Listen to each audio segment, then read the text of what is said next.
Good evening. Good evening to you all. My name is Ntabiseng Hadebe. Thank you for selecting Select SA TV. I just want to give a big shout out to my co-host, to my colleague, T, who had an incredible interview just now.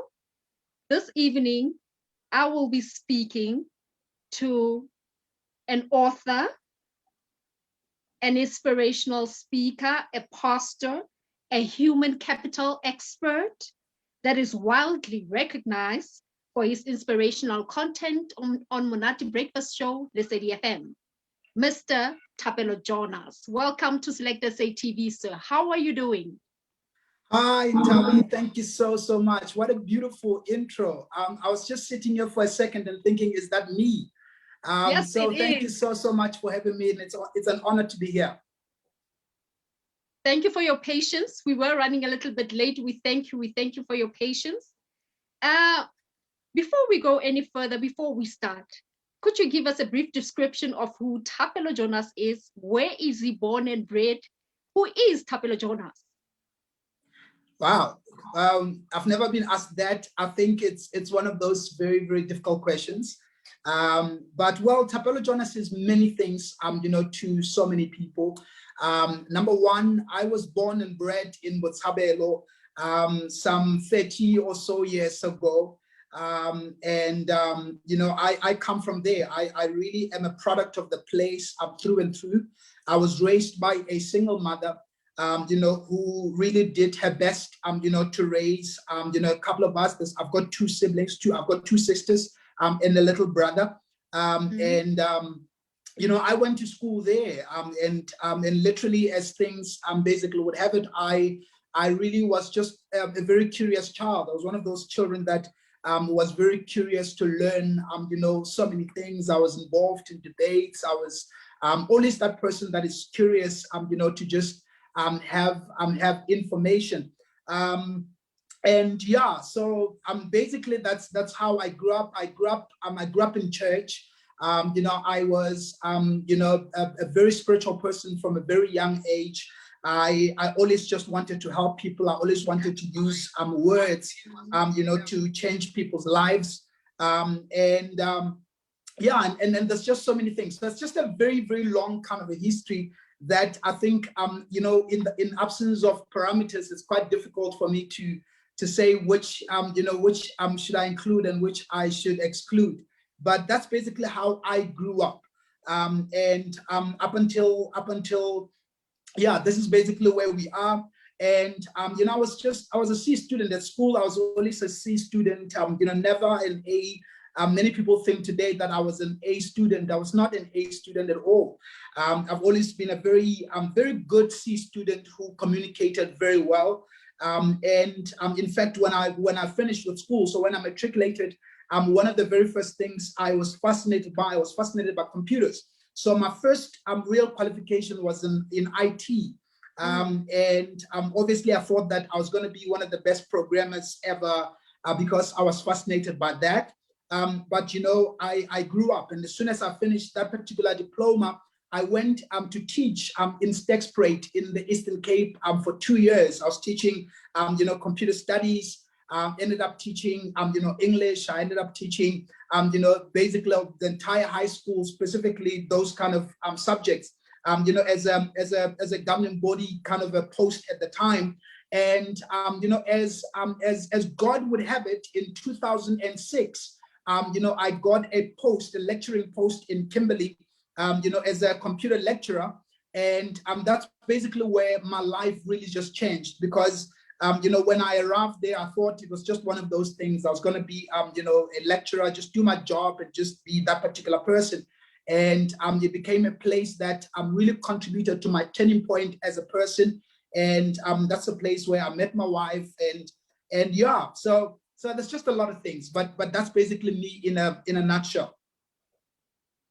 Wow. And I'm aware that around about 2007, 2018, that's when you were a lecturer, until you had a desire to pursue your studies even further. Now, you were earning around about 8,500 Rand at the time. and you were just ambitious and passionate to further your studies. How did you pursue that? And with 8.5, how did you manage to pay for your fees, let alone registration? Wow. Well, I think that's basically what many people ask themselves. And Tabi, many people really just get caught up on the details of how it can be done. But I think just maybe I should prefix my answer to that particular question by saying in 2006, 2007, one of the biggest things that really happened was, when I met my wife, specifically when I met my wife, she presented to me, a future that I desired. She really inspired me to become someone that, that I wasn't at the time, because at the time I just resigned myself to fate and said, this is just, where people like us end up. We basically, we get to become heads of faculty. Yes, the pinnacle, in terms of salary we can get is about 8.5. I think at the time I was making 8,500 rand.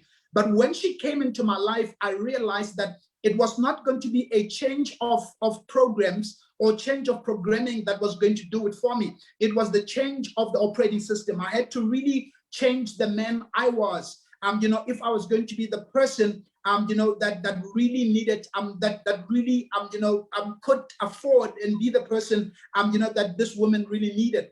So what I did at the time was I just basically said it, that I'm going to varsity and that's it. That's what I wanted to do. And as soon as I told my employer at the time, I remember her name is Lucille Brever. She's still there. She still runs this private FET college, in Kimberley.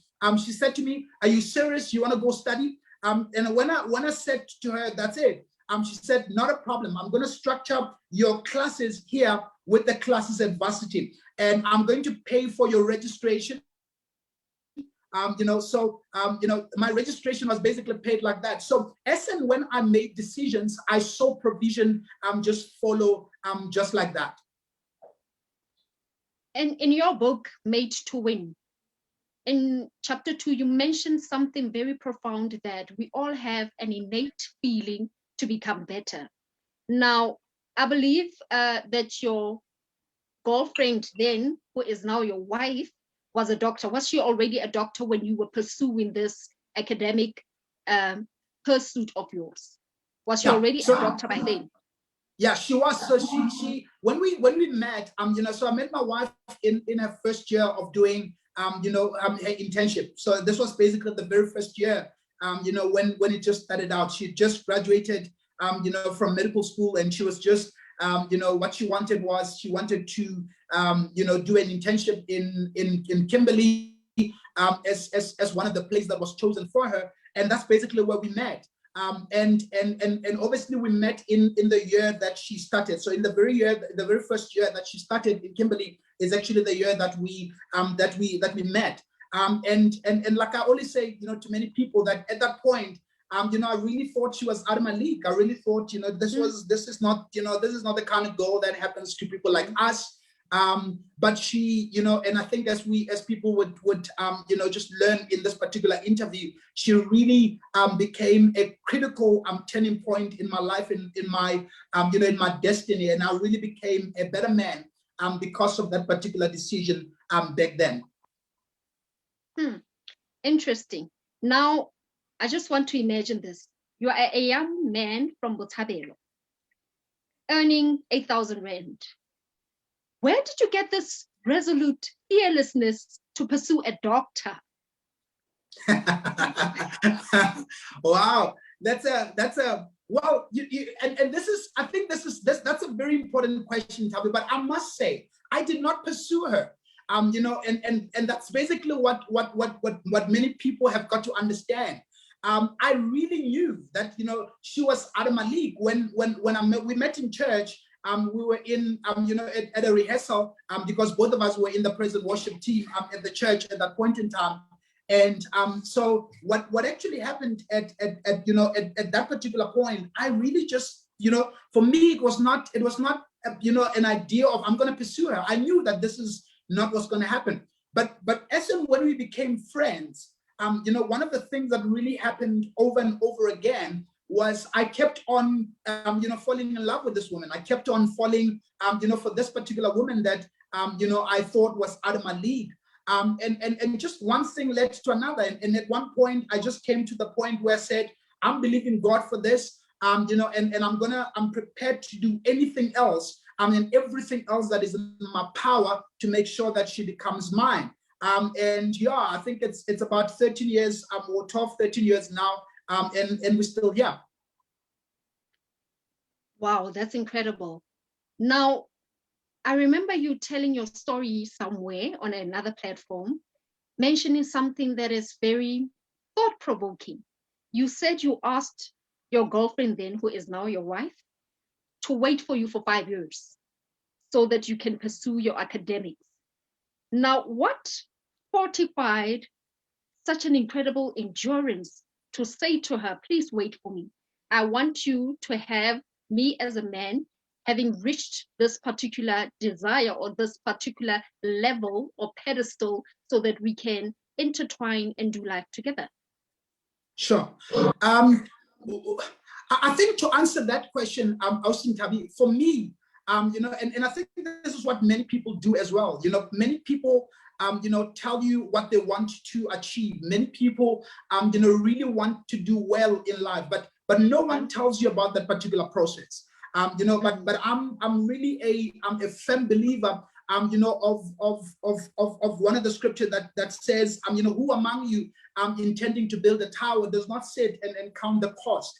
So at that point, I literally did, the accounting. I sat down and I said, well, in order for me to just do all of these things, it will literally take me 5 years, to just be in a financial position, to say I can marry my wife.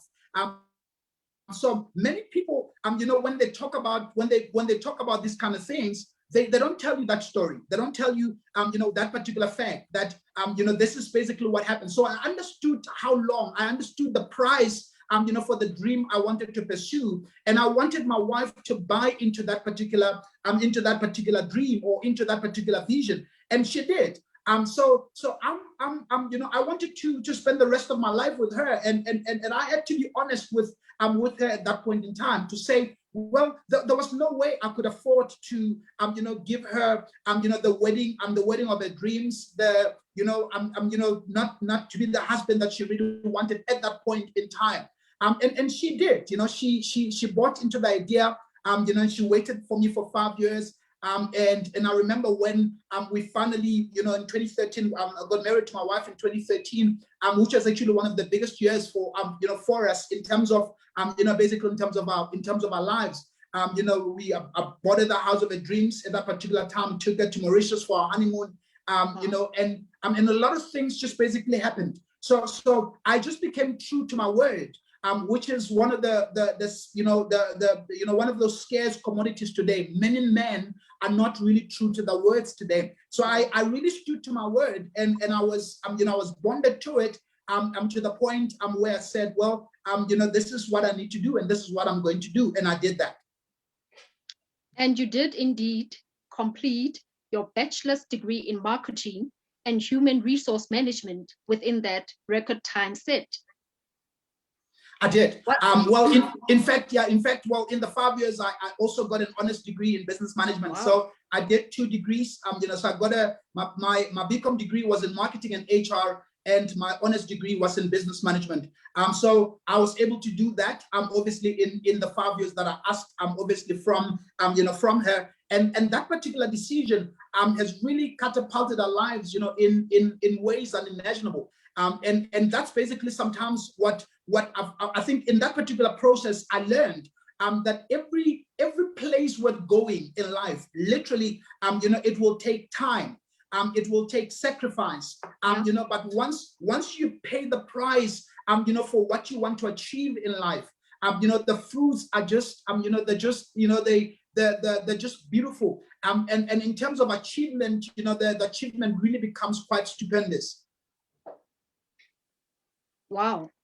So now, what many people don't know, what some people don't know, is that you're also a pastor. At what point or what chapter in your life did you heed to your pastoral call? Yeah. So the truth about me is, I mean, I've always known that, I was called, and I, one of the things that I really spoke to God a lot about when I was young was to say, I never want to go to ministry, until I was independent, until I was financially, okay, I was financially independent. I'm not going to depend on anyone. I want to serve the people of God. Yes. And that is basically what happened to me. One of the things that really happened to me is, when I was in a position, to say I can serve the people of God. I have, I think it's now time for me to go and serve the people of God, and make sure that, I do what I'm called to do. It was only then that I did it. So it really was a struggle for me for many years. I really, struggled with that idea for years, until, about 4 or 5 years ago, God allowed me, to go into ministry. And this is basically where, where we are. Wow. Now, Mr. T, you have a very peculiar tenacity to pursue goals and control impulses. And you speak a lot about money. You've got impeccable knowledge about money. And I believe that we all have a unique relationship with money.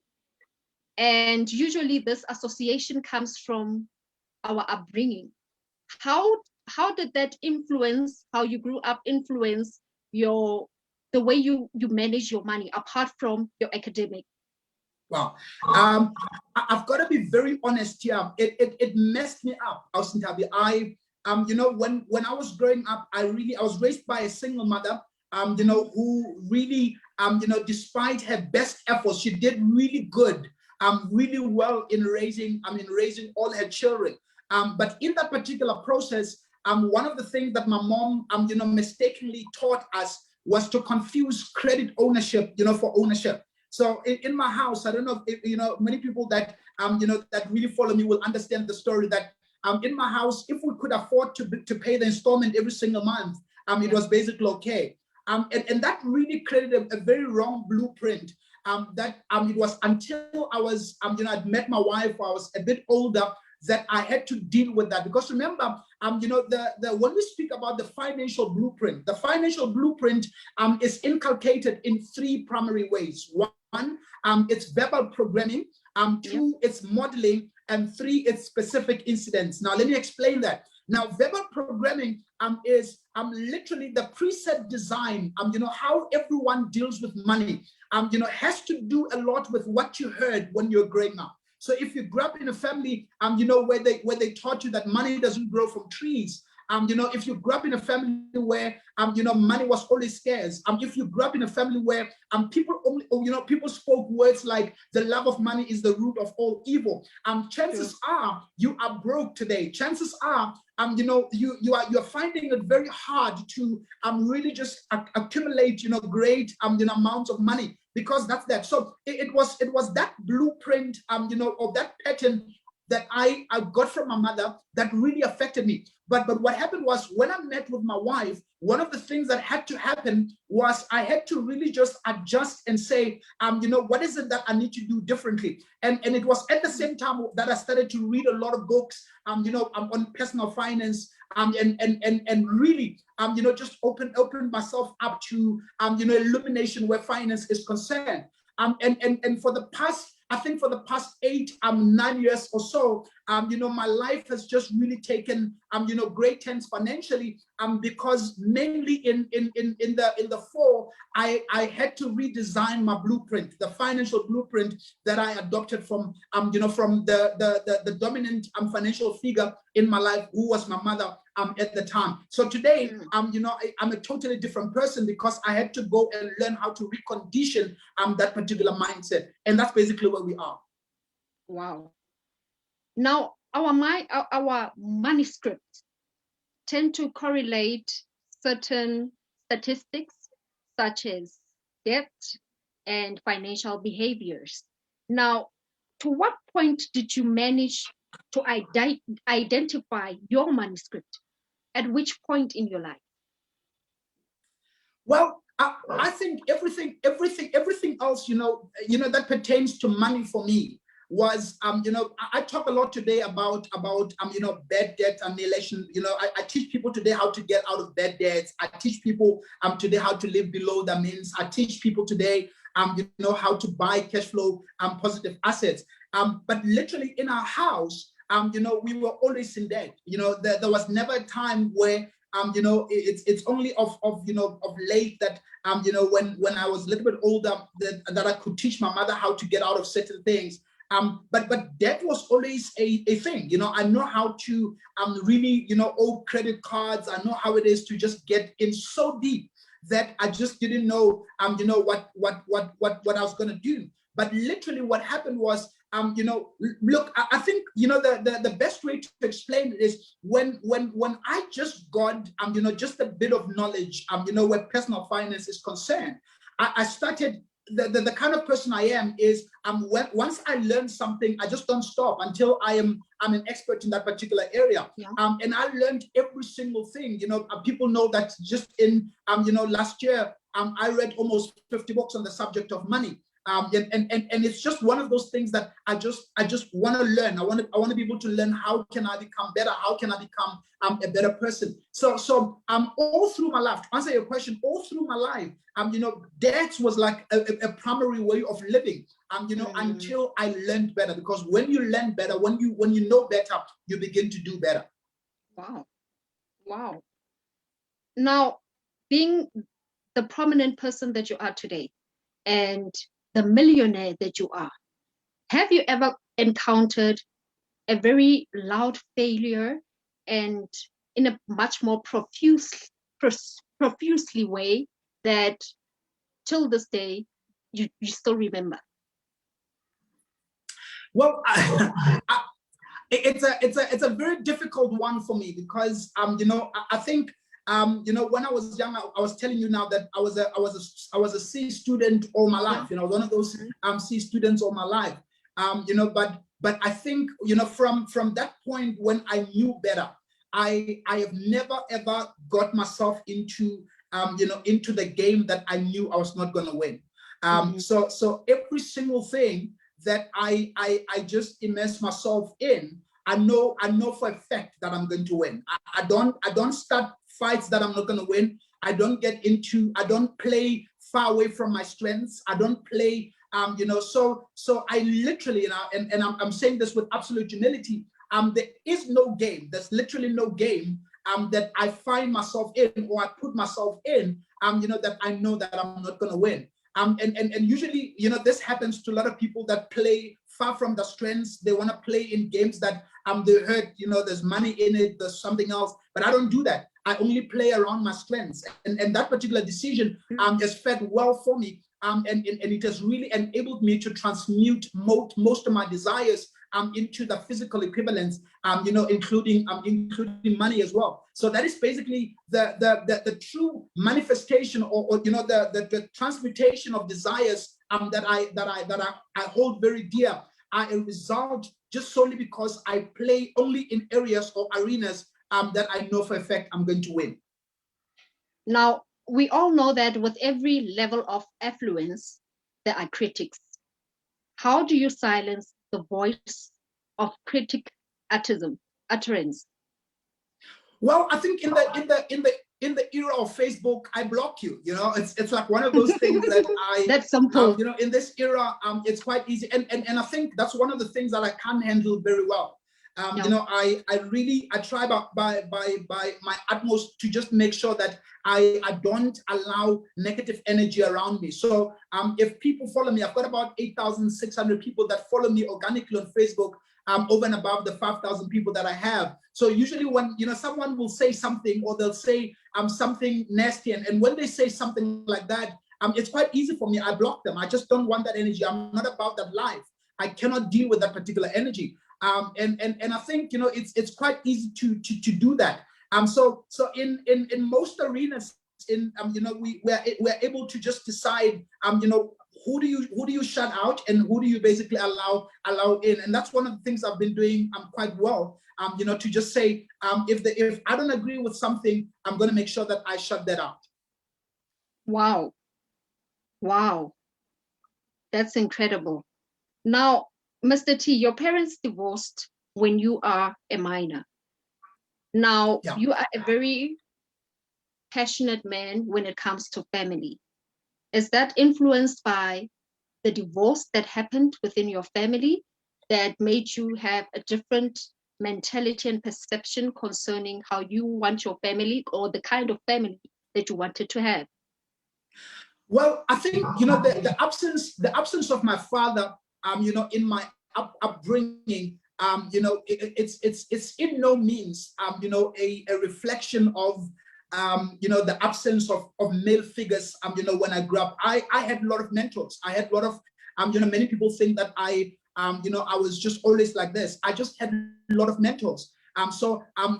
One of the things I knew for a fact that I don't want to be the kind of dad that my dad was to me. I want to be hands-on. I want to be there. I want to be able to be, the father that is involved.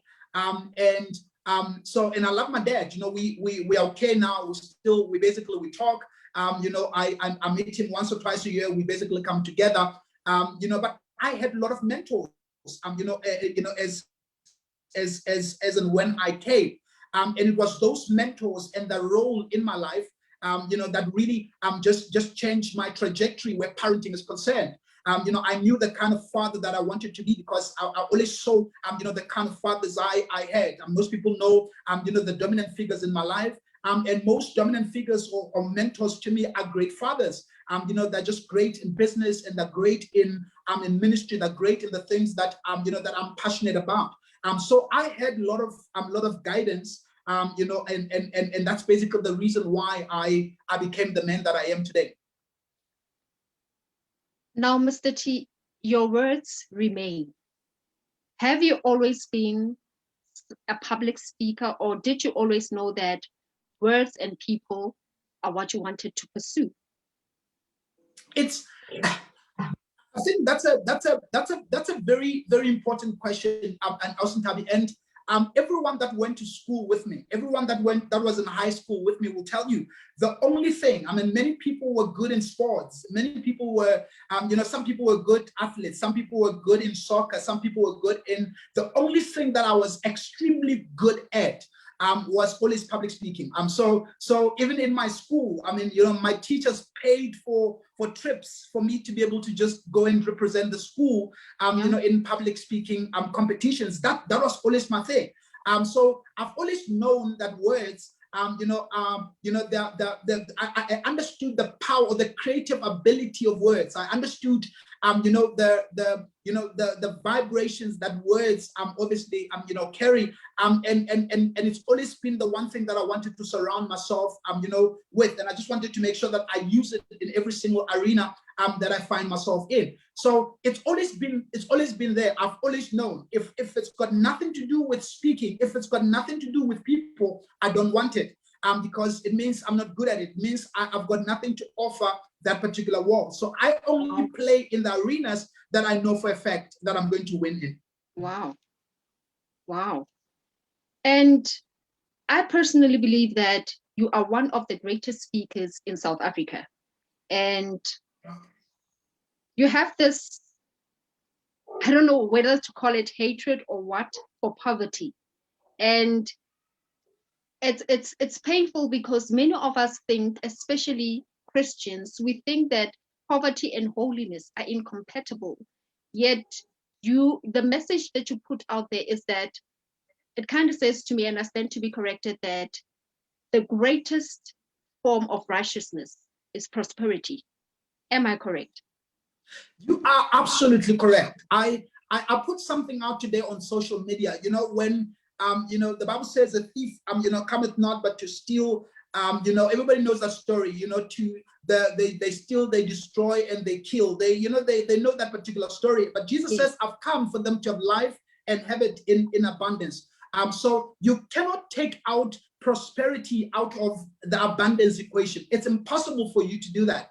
And for me, I've always been a believer that God delights in the prosperity of His children.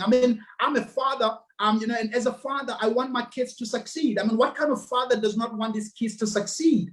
Yes. And financial prosperity is just one of those things. The problem I'm seeing today with many Christians is that they understand spirituality and they understand that very well. But one of the things that you learn, when you study, you understand that there are 4 planes of existence, or in other words, we all exist in 4 planes. And many people don't understand that. There is a spiritual world, there is a mental world, there's emotional world, and there is a physical world. Now, but let me just basically justify myself here. So many people are living in the physical world, but the physical world is not the world that we live in. It is a world of manifestation. What do I mean by that? If I type my name incorrectly in a program like Microsoft Word, and I print it out, and I try to erase, the error on that piece of paper, what I'm actually trying to do is I'm trying to correct an error on the printout. It's a wrong place to correct it. So I must go into Word and correct that particular error so that when I print it out, it's literally going to be okay. So what many people don't understand is that whatever that they're manifesting in the physical world is just the true reflection of what's going on, not only in the spiritual world, but what's also going on in the mental world as well as the emotional world. So Christians understand the spiritual world, but they don't understand, the mental world. Because when you understand the mental world, it's impossible for you, to just really, just basically live life understanding that, life just happens to you. So every single person who understands those 2 worlds, they are intentional about, what they feed themselves spiritually, but also mentally. And they understand the 2 functions of the mind. They understand the conscious mind and the subconscious mind. They understand the laws that govern the universe. They understand, that laws are the modus operandi that God uses, in this particular universe. Most Christians, when they hear this, they think this is heresy. They think this is unspiritual. But yet these are laws that God instituted. And if we understand them, it's almost impossible for any Christians to become broke. But yet it is the plight of many Christians, today, because they don't understand the 4 planes. The physical world is not the world we live in. It's the world we manifest in. We live in the spiritual world, we live in the mental world. But if you don't understand the mental world, I promise you, you will go to heaven and you will realize that God had everything, intended for you, but you did not really hit that particular mark. And that's the problem of the church. Interesting. Now, Mr. T, your wife is a medical doctor.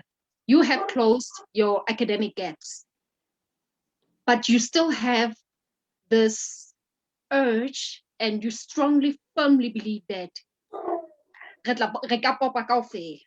can all make it. Why are you so concerned about other people making it? I mean, you've made it, you're sorted, your wife is sorted, your whole structured family is sorted. Why are you concerned about the prosperity of others? Because prosperity is, one of the things about success and financial prosperity is that it really is a lonely journey when it's just you that is basically succeeding. And there is always, space, on top. Many people don't really understand, and I'm going to make this particular example. As a pastor, I always tell people that everyone in Egypt, looked at Joseph here's a man who came from Canaan. He's now appointed as a governor. He's now the governor in Egypt. And everyone else is just saying, well, there's that guy who's lucky. I always say the true measure or the true height of that particular prosperity was not seen until his brothers from Canaan came. Now, here's my point. My point is, when you achieve certain things, it's insignificant to people that see you at that point. But people that know where you come from, people that know where the story comes from, they have they obviously have a different language, about that very same thing that's happening to you. So I say, if all of us, there isn't anyone that was born specifically to to be rich.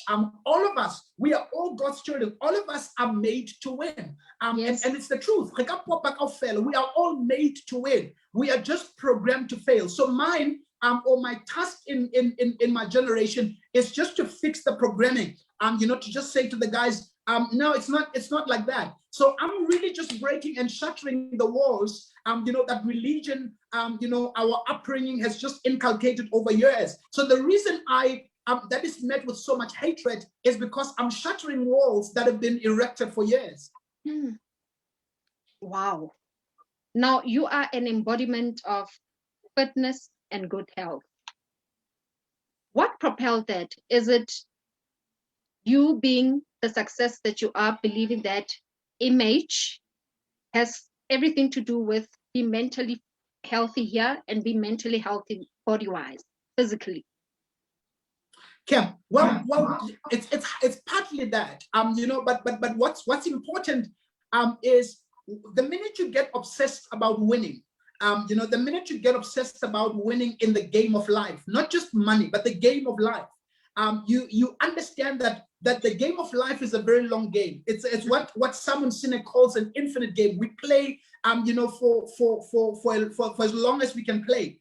So you cannot make 50-year plans with the body that cannot carry you for 10 years. You can't make 50-year plans with the body that can't carry you for 10 years.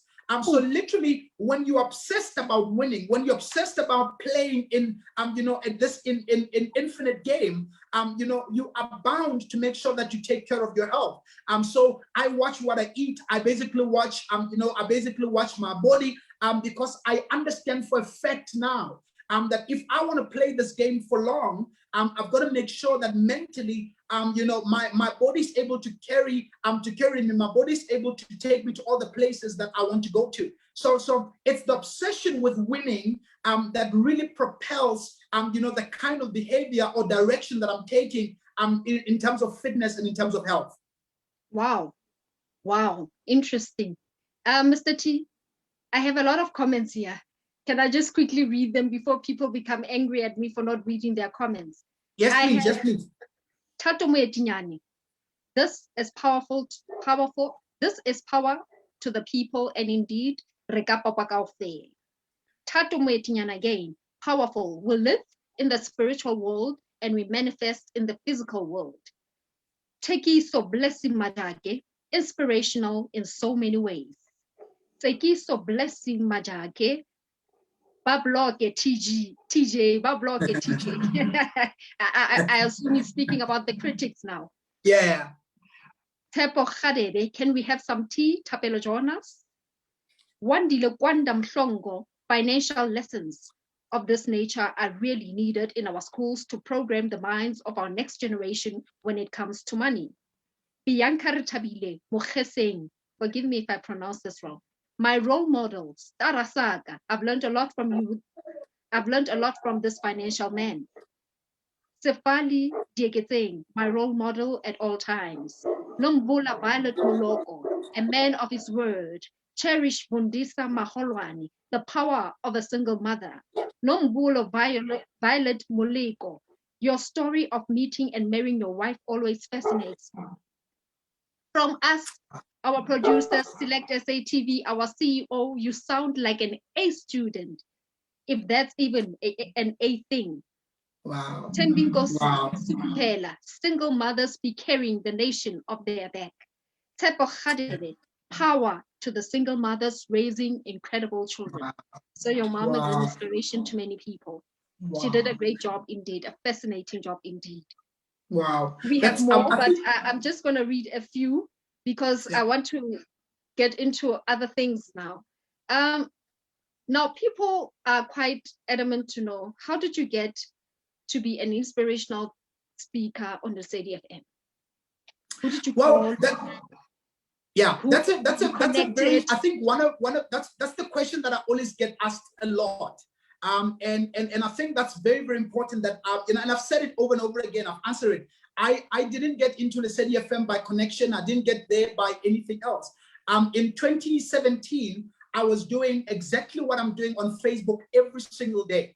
I just didn't know that, there were important people that were watching me. So in January 2017, I got an inbox from Twasa, who's my media mentor. She's really the reason why I've decided to move into that particular space. And the reason why I stayed, even when I thought that I didn't want to be in it anymore, but she's really been a very instrumental mentor to me, in terms of media. So she just basically, what I don't people will remember that at the time I didn't start with the breakfast show. We were doing Reakubeleza in the afternoon. So she asked me to basically just do 1 week. It was just basically one day a week. For 5 minutes, I was going to do motivation on Reakubeleza. It was just one of those things that I was doing. And I did it every single day, diligently. Every single week, I was just coming in there. They would call in, and I would just do it. There were a couple of struggles in the beginning. So it was when Twasa moved from the afternoon show to the morning show. Obviously, I moved with her because I move wherever she basically goes to. So I moved into the morning slot, and that just basically blew. Because I think we were not good in the afternoon. I was not really. I felt like the content could have been better. But when we went into the morning, so we've been doing that 2018, 2019, 2020, so 2021. So this is basically our fifth year. We now been doing that for about 4 years now. And it's not stopping. So it's just growing. So what people are seeing today is really just a culmination of about 4 years of work. But I didn't call anyone for it. I didn't do anything else. I just got an inbox one day, and Travis said to me, "I love what you're doing. I love what you're saying. I love your consistency. I want you to come and do. Will you be okay just doing one of these things once a week?" And I said yes. And then just that 1 year, really just opened up so many doors, for me. So today, I think it's millions of South Africans everywhere else I go, many people who don't know my face, but they just know my voice. And I've been to places where I would go into shop and some people will be talking about this Thapelo Jonas that they don't know. And I'll add into the conversation. So the power of radio as a media is that, people fall in love with the voice for years and they just never know who the person is. And it's just been one fascinating, relationship that I've heard with my radio followers. Your Sesotho is on another level. Your English is even more on another level. And I remember the first time I met you, amongst the things that we spoke about, you said something that I find to be very world-driven, because you said to me that when I knew that I wanted my voice to carry an invoice, I knew that I had to study English. I had to upgrade on my English. What motivated that? Was it you wanting to be, was it the respect of the vision you had of the kind of audience that you wanted to hold? Yeah, that's a very important question. I think I think the CEO said something like, "I sound like an A student," and I think to answer that particular question was the very first thing I did when I got to the University of the Free State at 23. I signed up for English basic lesson as an additional just one of those optional subjects, because the biggest thing for me is, remember, I grew up in Thapelos. I went to a public school there, for my primary, for my secondary. So when I spoke, my English, or basically how I spoke, there were so many interjections in my speech. I always felt like I was not polished. I didn't sound right. I didn't, when I heard, a lot of the guys that I idolized at the time, they sounded polished. They sounded better. And I think this is basically the part where I must be grateful, for growing up ligationing. One of the best things I learned, ligationing, one, Sesotho is not just a language, but it's an institution that instills a lot of, not only respect, but culture that is so deep. So when I speak Sesotho, I'm not speaking Sesotho like somebody that did it at school. I'm speaking Sesotho because I was raised, partly by a grandmother, who really wanted me to speak well when I speak with adults, to speak well when I speak with other people. So my Sesotho just basically came, it was just polished by that environment. It was really molded by it, but my English really was just one of those things that when I became intentional and I wanted to pursue excellence, just one of those things. I've got a lot of mirrors in my house, even to this day. So every single thing, people don't know, the 2 minutes that you hear me on radio, I prepare for an hour or two,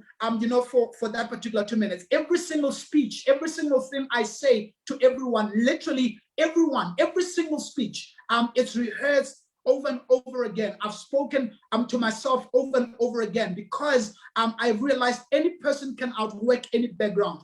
Many people that we are scared of, those people that speak good English, those people are very harmless. Most of those people are they don't get anywhere. Most people who are very good in English, they don't go anywhere. It's people that know what they want to do with this English that go far. So it's quite important that you understand those dynamics. So today I'm not scared by people that twang. I'm not scared by people that have got accents, that speak, those people that have got funny, funny accents. I'm not scared by those people. So today I've literally worked on myself for the past, 10, 12 years. I've literally worked on myself every single day. And that's really the reason why, I'm basically where I'm at today. So the English really was not a product of any school. It was not a product of any, specific upbringing. It was just the fact that I spoke English every day. I just, my grandmother always said, I always wanted to speak English everywhere. I spoke English everywhere. In high school, in primary school, one of the things that I just wanted to do was to debate. I was always, in rebuttals. I was always just, the person that is in, I wanna bring my argument across. And that's basically the reason why, I went to law school at 30 as well. When I was 30 years old, I'm like, well, I'm going to law school because, speaking is the one thing that, I am good at, and I love helping people with that. And why not do it through law as well? Wow.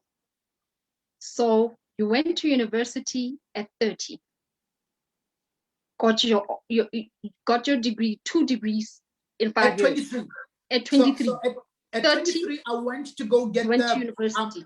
So at 27, I was done with I basically had the 2 degrees. But, and then 3 years later, when I was 30 years old, I decided that, well, instead of doing my master's, everyone else who was, who basically studied what I studied was doing the master's. I didn't want to do the master's. I went, and registered for a law degree, which obviously, it's not done yet. Please, people must not say I'm an attorney already. I'm not an attorney, already. It's just one of those things that I took very slow. I basically took a light in the black. Well, this is basically what I'll finish it when I finish it. And but it should end this year. And it's one of my very interesting projects. I love law, and I believe that I'm good at it, and I want to help people in as far as that is concerned. Wow, it's been great indeed having this conversation with you. Now you also have a mentee program rather, where you mentor everyone, not only business people, but you mentor personal finances as well. How does that work, and do you still have space for people maybe who want to join the program?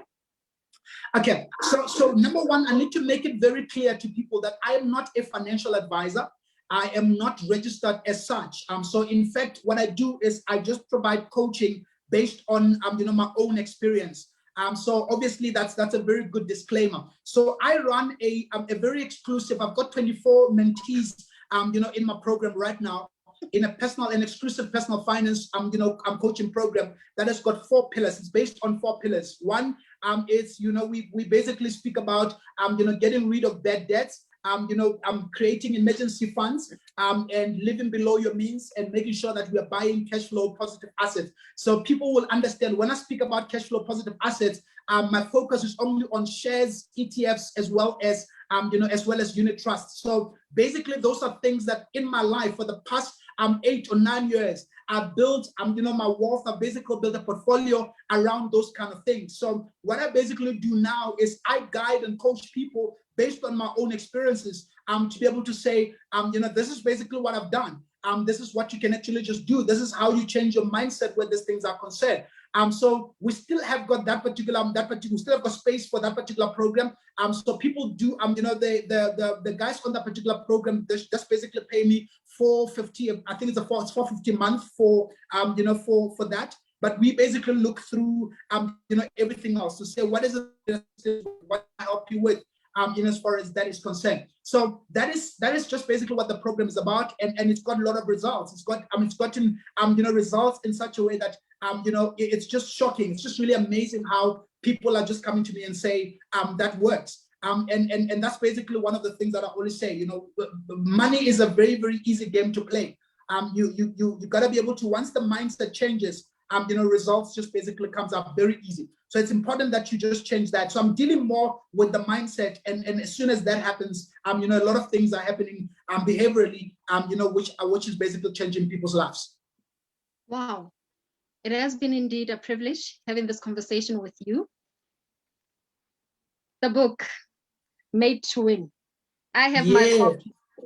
Anyone who wants their copy, how do they get a hold of it?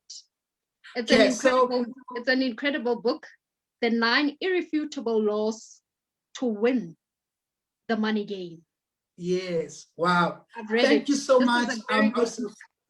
Thank you so much for the compliment. It's a good read indeed. And it's not a book that you read once and put it aside.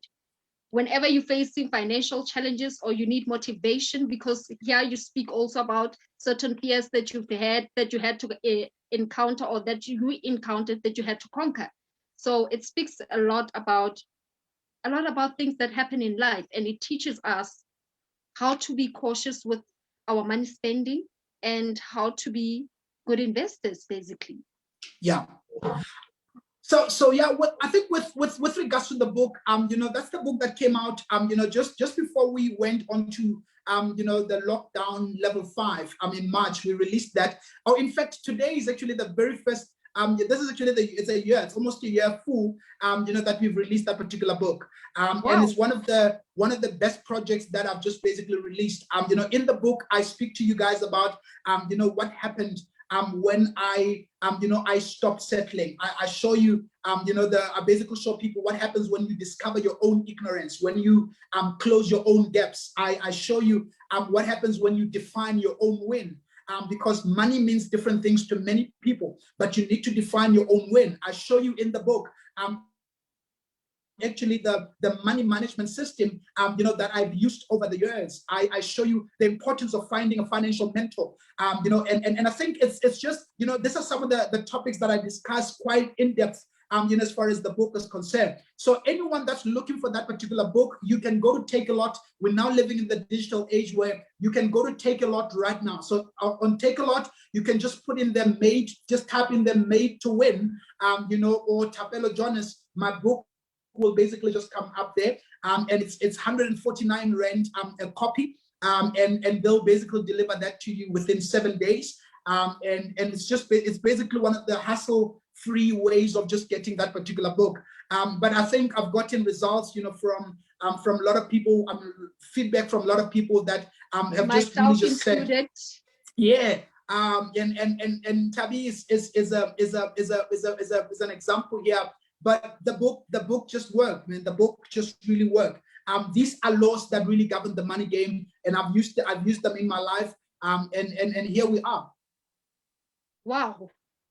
So how do people get a hold of you? Where do people follow you? What are your social platform handles? Well, I'm all over the place. It's Thapelo Jonas on Facebook. It's Thapelo Jonas on YouTube. It's Thapelo Jonas 3 on Twitter. It's Thapelo DJ on Instagram. Those are my initials. I'm not a DJ. And it's Thapelo Jonas on TikTok as well. And I'm all over the place. So you can just inbox me. You can you can DM me. You can do all this kind of things. I'm on socials almost all the time. So if you basically need to get hold of me, you can get hold of me anywhere. In those social handles that I've just mentioned now. And on Lesedi FM, on which days do we listen to you? Okay, so I'm on Lesedi FM every Wednesday at 5 to 7 in the morning, and on Fridays at 5 to 7 every morning. So so I basically have got 2 days. We run the Monati Motivation basically runs for 4 days. I'm the only one that's got 2 slots in that particular motivational slot. So I'm on Wednesdays and I'm on Fridays. So Wednesdays and Fridays at 6:57 to be precise. We basically go live. So it's a 2-minute motivation that will just change your day in your life? A couple of weeks ago, I heard your voice also on Why. And you delivered an immaculately packaged message. That was incredible. That was incredible. That was awesome. And the English was awesome. The English data was on point. The eloquence. Right? The English was eloquence.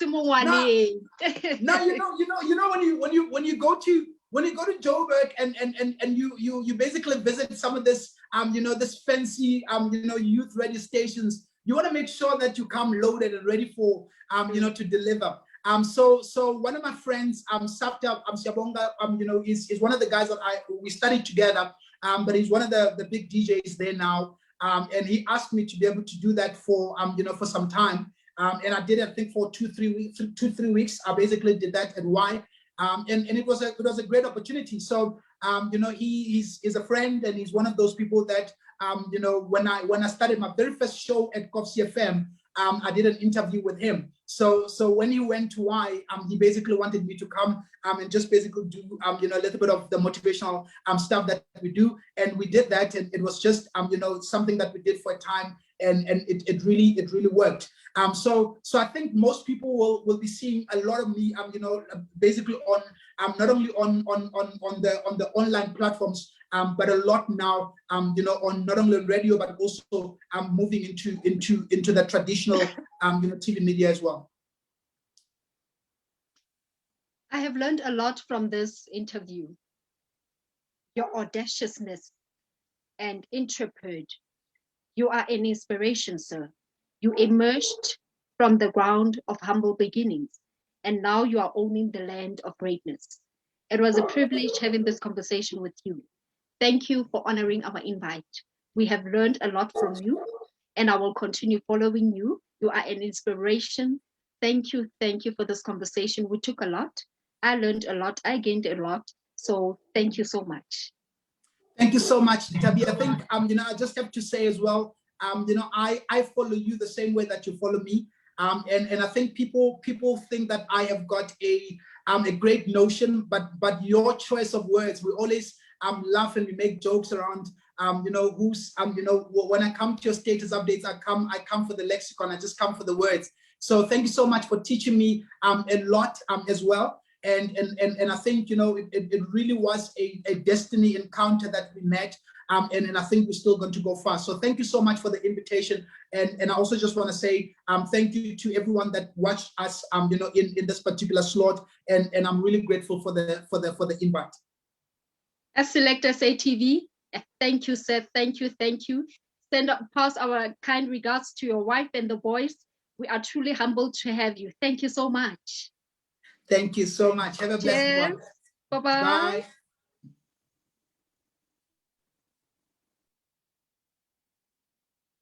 That's all from us here on Select SA TV. Have yourselves a great night. Cheers.